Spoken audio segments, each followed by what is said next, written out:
This week, Kevin Spacey apologized for his behavior after a male actor accused him of sexual misconduct, but some news outlets found that charge to be a lot less interesting than Spacey's revelation about his own sexuality. Kevin Spacey, the latest high-profile star caught up in allegations. The actor Anthony Rapp says Kevin Spacey assaulted him in his apartment in 1986 when he was just 14 years old, releasing a statement that reads in part, "He picked me up like a groom picks up the bride over the threshold, and then he lays down on top of me."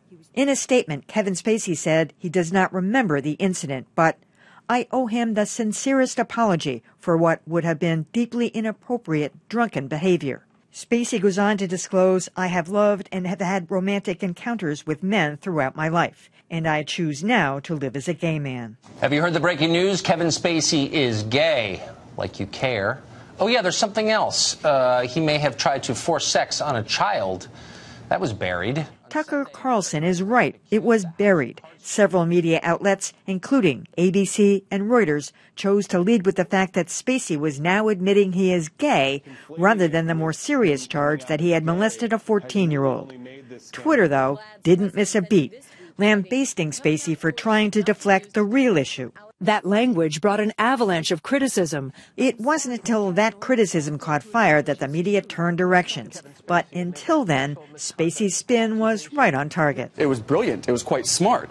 They were counting on this working, and it was beginning to work. And that is distressing because Kevin Spacey's sexuality is not the issue. Kelly, I have to say, I found that just shocking. I did too. I mean, I maybe got late into this story because by the time I was watching it, they were talking about the sexual charges against him. But to see Reuters and ABC, Kevin Spacey comes out, it's like, oh my gosh, finally, we've been waiting with breathless, bated breath for 20 years. And everybody knew it anyway, and skipping over the more serious. And to equate, what's distressing for me is to equate, oh, well, if he comes out as a gay man, of course, you know, that's pedophilia. That's what's going to be happening now. Yeah. So that's okay, now that he's come out as a gay man. Yeah, I found that extremely distressing. I was actually kept thinking, what are we talking about? And how does this turn around? But so I think in this case, Tucker Carlson is correct. You know, he's right. That was inappropriate, totally right. And it's more than inappropriate. It's really kind of scary that a number of people who watch these stories and edit them didn't say, "Wait, is our take on this a little bit off?" I kept wondering, what was the age range of these people who thought that was more newsworthy?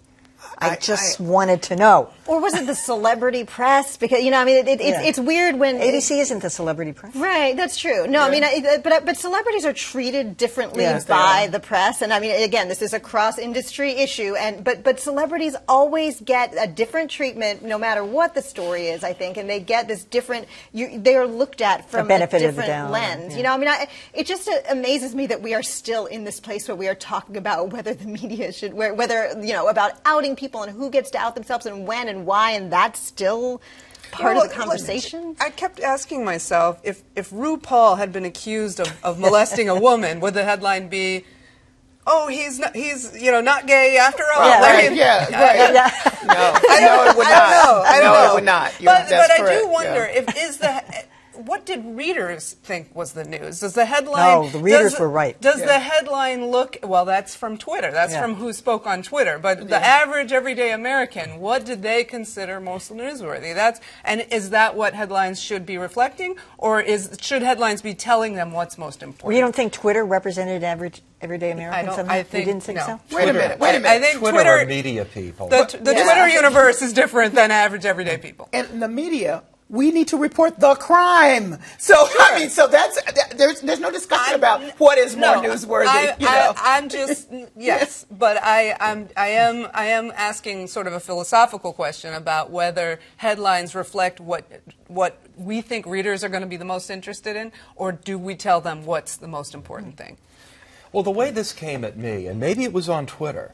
But the way this came at me was that Kevin Spacey had committed this pretty vile crime, and it was only later that I began hearing that some media outlets did not think that was the lead. So I'm kind of working backwards on this. I agree with all of you. So let me just add one thing that when we're reporting these stories we should keep in mind is that they are invariably the tip of the iceberg. And CNN is now reporting additional, really horrifying, horrible behavior from on the set of House of Cards. Yes, young exactly. people in cars with him.